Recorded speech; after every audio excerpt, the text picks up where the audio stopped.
soulpower.com, the new rhythm and bluesy contemporary hip hop solo podcasting. So, we're going to get started today and we're going to talk about the issue of power in the United States and the issue of mental illness.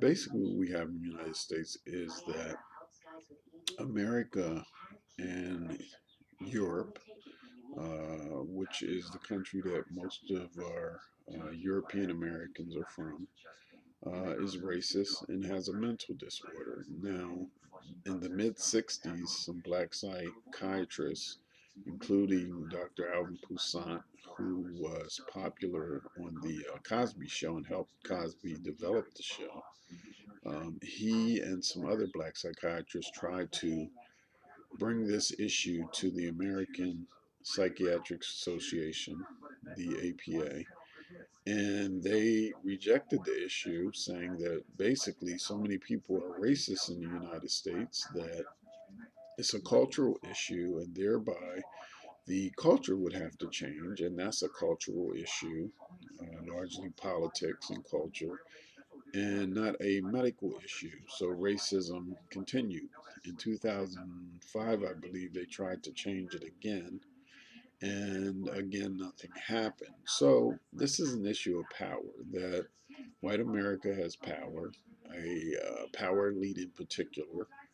Holds the power, and therefore they will not do anything to disrupt their system. They will never hand power over to blacks, or they will never educate properly, empower blacks who need an Afrocentric education, because we are Africans and we were brought here, and basically our mental life, in terms of it being an intellectual life and how we practice our religion, speak, our habits and behaviors, morals, values were dismantled.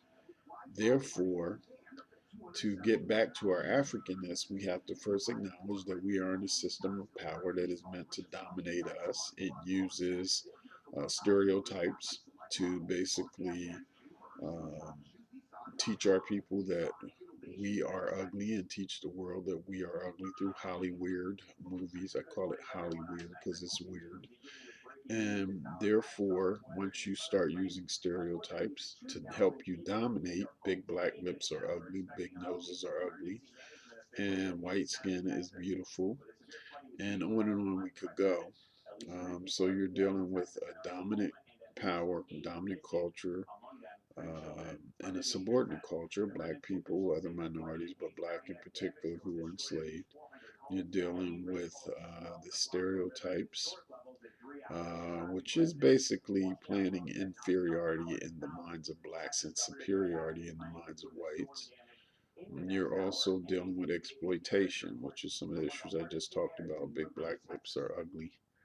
And all these issues are tied together. So we have a power situation and we have a dominant culture who has a mental disorder. Now, what are the characteristics of a mental disorder? The characteristics of a mental disorder basically are phobias or fear.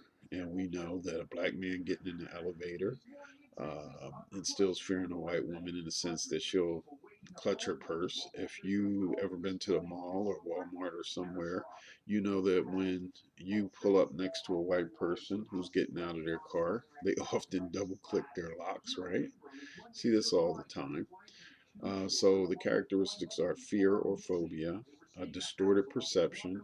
You know, of course, you can argue with whites all day about their perception of a comment or a situation that occurred, and they say it's not racist. You're playing a race card. So we have perception is distorted. We have fearophobia. We also have another characteristic of a mental disorder or a mental illness being delusions of grandeur, right? In other words, whites operate and blacks operate as victims under an atmosphere of delusion. Okay, we are deluded. We believe in things that are unbelievable. For example, the cops just keep killing black people, and you turn on CNN, and Wolf Blitzer keeps talking about hey, or you're saying that those kids throwing rocks at the cops, that's okay. So what he's trying to do is get black guests and black leaders to discount the violence. In other words, the cop used violence to kill a black person or a black kid, and yet the mass mainstream corporate media tries to get black leaders to negate that violence, to say that, hey, you shouldn't be violent, but cops are violent, but that's not the context of the questioning or the argument. So that's how the media keeps black people under control. That despite cops killing you, you cannot become violent. And we've been waiting for 400 years for the political process to change something, and it never happens. So we have a delusions of grandeur, perception distortion, and we have fear and phobia. We could go on, but those are basically a couple of the hallmarks of a mental disorder operating in the context of race in the United States or racism. Another issue we have to look at when you talk about power is fear.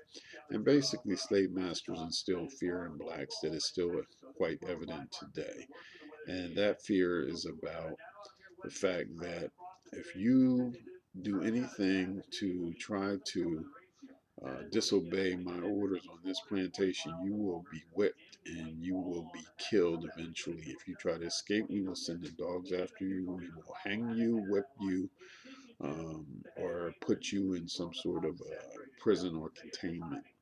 So that instills fear in the people, and they teach this fear to their people or their children. And slavery is not that long ago. I remember growing up. I grew up in the 70s, but I was a child and born in the 60s, and I remember my grandfather taking me to my his mother's home, my great grandmother, and I thought about it. Man, I was born the year Malcolm X, 1963, was around, and I believe the year he was killed not long after that. And I'm thinking, okay, my great grandmother's mother had to be born during slavery. She lived to a ripe old age, so it's not, and I'm still here. So you're looking into the eyes of someone who looked into the eyes of his great grandmother, and her mother was born during the slavery era. And after slavery, Jim Crow, which was a form of slavery.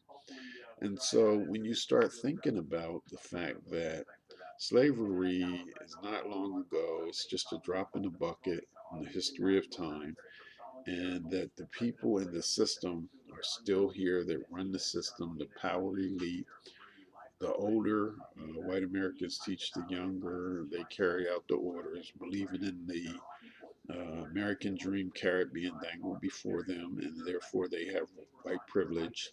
And that's a good deal for whites. The wealth for whites is about $100,000 when you look at everything, investments, income. And blacks is about $5,000 or less. So, and blacks have no savings.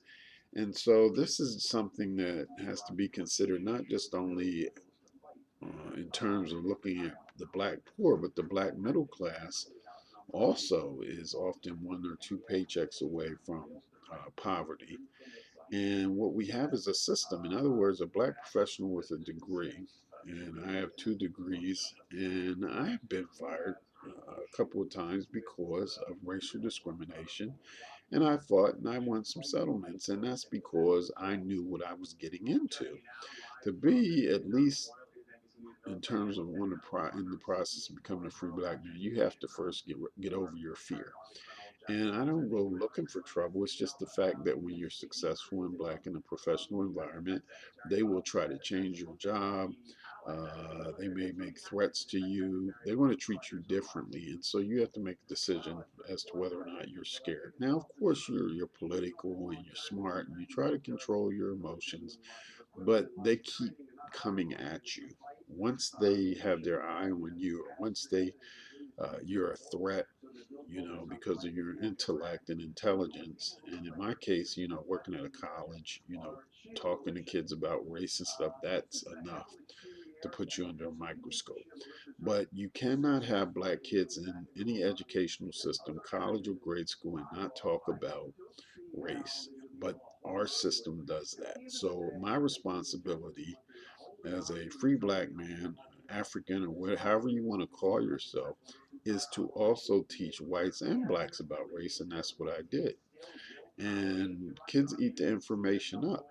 Most of them. Some of them are like spies. They run back and tell the administrators, oh, you're talking about race and that sort of thing. And you have black spies who wouldn't work for the system. So, we got into protesting, and in fact, our protest was once stopped. So we, sat down and had a big dialogue with the school and everything. But these are the sort of things that happen, and I'll get into that story in a book later. I'm going to talk about that experience. But I have many experiences that I had to basically learn what discrimination was, and by the time I get into a confrontation with an employer or school or what have you, I've already been documenting for months because there are signs, when they start picking or doing things or feeling threatened, okay, I got to do this, I have to do that. The college I was at, I was also coaching the basketball team and running all kinds of groups, very successful, and initially wasn't acknowledged. They were acknowledging everyone but me, and I had more programs and more students involved than anything, and I spoke up. So you have to be bold also. But the point is, you have to be educated. You have to understand discrimination. You have to get over your fear of being fired or whatever it is they may try to do to you. And that's really the worst thing. Nine times out of ten, they're not going to try to kill you, right? They may kill you if you let it stress you out.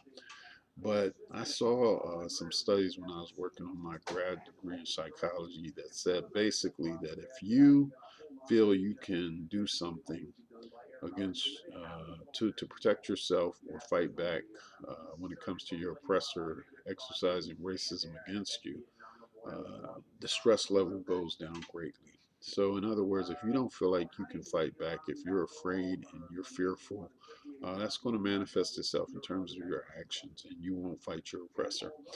If you feel like you can do something, that you know the discrimination laws and you're documenting things, and you feel like, I'm going to do something about this, then that alleviates a tremendous amount of stress. And that's the key to fighting racism.